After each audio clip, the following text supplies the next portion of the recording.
I'm not. I think faithful preachers are somehow, and I'm not trying to avoid your question, but they're somehow born of God. And I'm not sure the gifts even come to play into that.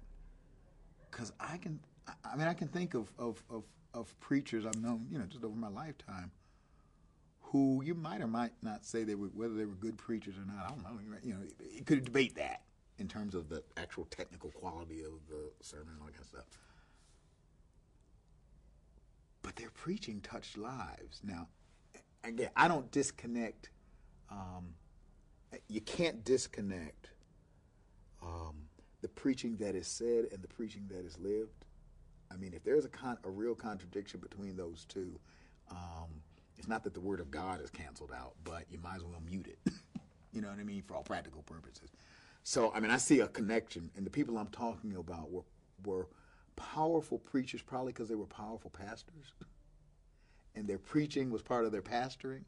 And when you connect the whole thing, they made a difference in people's lives. Now, whether people would say they were particularly good or great preachers, that would be.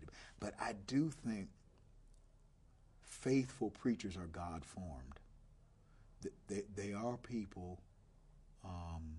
We all have our moments when we do and when we don't. Where Paul prays that Christ will be formed in you, where Christ has been so formed in them, and there's a moment of transparency where Christ shines through.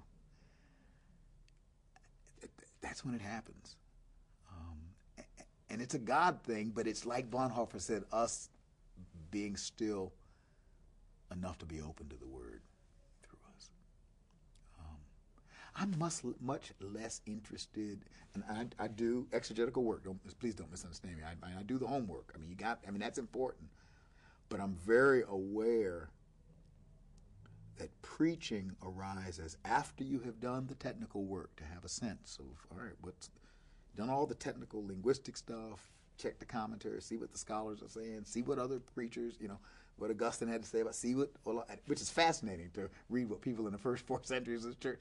That is a whole new world I'm just discovering. I mean, Augustine and Tertullian on passages, they have something to say. But after you've done all of that, to just wait on the Lord and to hear what's getting said now, that is incredibly fruitful. But it's very difficult because it's not the same as studying the text. It's kind of letting the text study you. But that's where the Word gets really born in our lives.